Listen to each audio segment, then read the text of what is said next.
Representative Denver Riggleman, Lee Luther Jr., AP photo.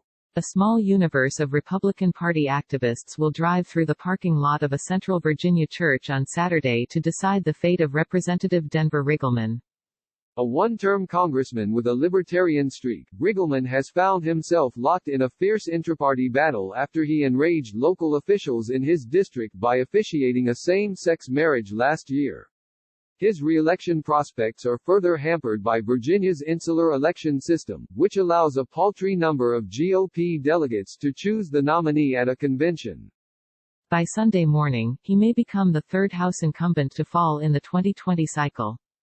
Riggleman's opponent, former Campbell County supervisor and Liberty University employee Bob Good, is running as a staunch social conservative. He's campaigning on his belief in a traditional view of marriage, ending birthright citizenship and opposing abortion for any reason, even if the mother's life is in danger. The Republican Party, when you look at the creed to protect civil liberties and religious liberties, could be the most inclusive party in the country, Riggleman said in an interview. And you know, why aren't we a big tent party? Why aren't we looking at liberties first? Why aren't we allowing people to live the way they want to live and stopping the government from reaching into every aspect of our lives? The district, which spans from the Washington, D.C., exurbs all the way down the North Carolina border, is larger in size than New Jersey.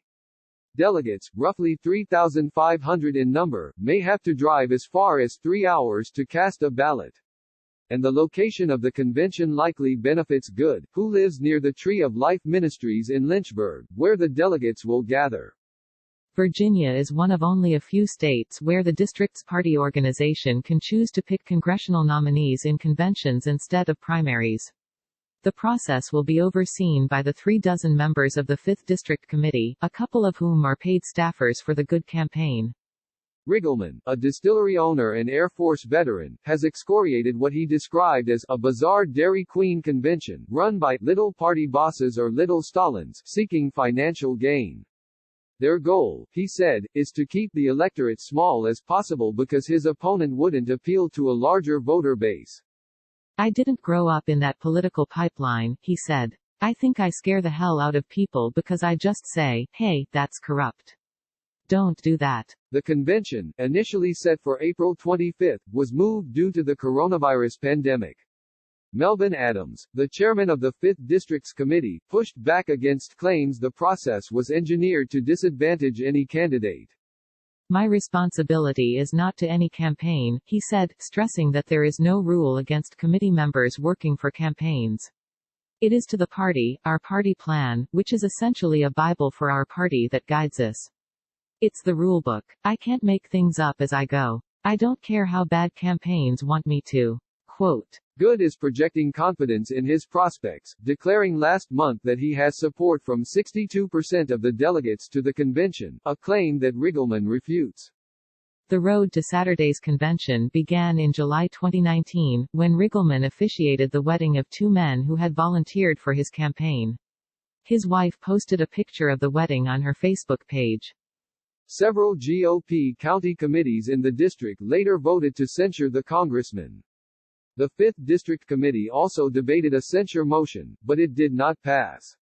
Good entered the race last September and has said he was recruited by Republicans in the district. The vote will be a signal about whether socially conservative positions out of step with the majority of Americans are still considered wedge issues for GOP voters.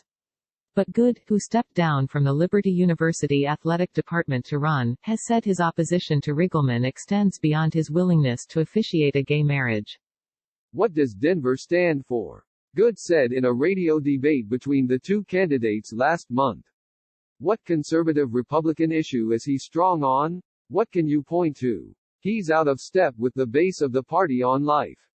He's out of step on marriage. He's out of step on immigration. He's out of step on health care, on climate, on drug legalization. Good and his campaign did not respond to multiple requests for an interview for this story. His campaign told a Lynchburg TV station that the candidate will not be taking interviews this week as we prepare for Saturday's convention. Riggleman's quick rise to Congress gave him little opportunity to cultivate relationships with power players in his district. Former Representative Tom Garrett, RBA, decided to retire in 2018 after securing renomination amid claims that he treated members of his congressional staff like servants.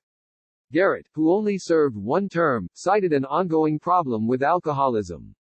The 5th District Committee chose Riggleman to replace Garrett on the ballot, and he won election in November by 7 points, beating Leslie Cockburn, an author and the mother of actress Olivia Wilde.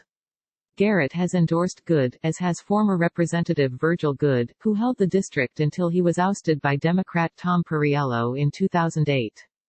Despite his prominent opponents, Riggleman has a powerful ally in Jerry Falwell Jr., the president of Liberty University and Good's former employer.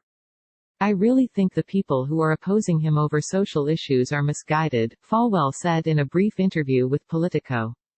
The Supreme Court, not Congress, he said, makes decisions pertaining to the legality of marriage. He's a congressman who's proven he can win, he said. He's already done it once, and he's a successful businessman, and I can't say that about his opponent in any way, shape or form. President Donald Trump, who also backed Riggleman in December and has touted the undefeated record of his endorsed candidates in GOP primaries this year, won the district by 11 points in 2016. The Democratic Congressional Campaign Committee placed the district on its target list. Cockburn is not running again, but there is a contested Democratic primary, which will be held on June 23. Top contenders include physician Cameron Webb, Marine veteran Rode Huffstidler, who ran for the seat in 2018, and Claire Russo, another Marine veteran backed by Emily's List. Part of Riggleman's pitch is that he will be a stronger contender to hold the seat in November. Good has not proven to be a prolific fundraiser. He had raised less than $200,000 as of late May. But privately some Republicans fear whoever secures the nomination will need outside help to hold the seat. Good is relatively unknown and will need to introduce himself to the district beyond the several thousand delegates. If Riggleman wins, he will have to quickly refill his coffers and try to unite a divided party. Whether Denver wins or loses, national Republicans are going to have to spend money to retain the seat, said one longtime GOP operative in the state. And they shouldn't have to.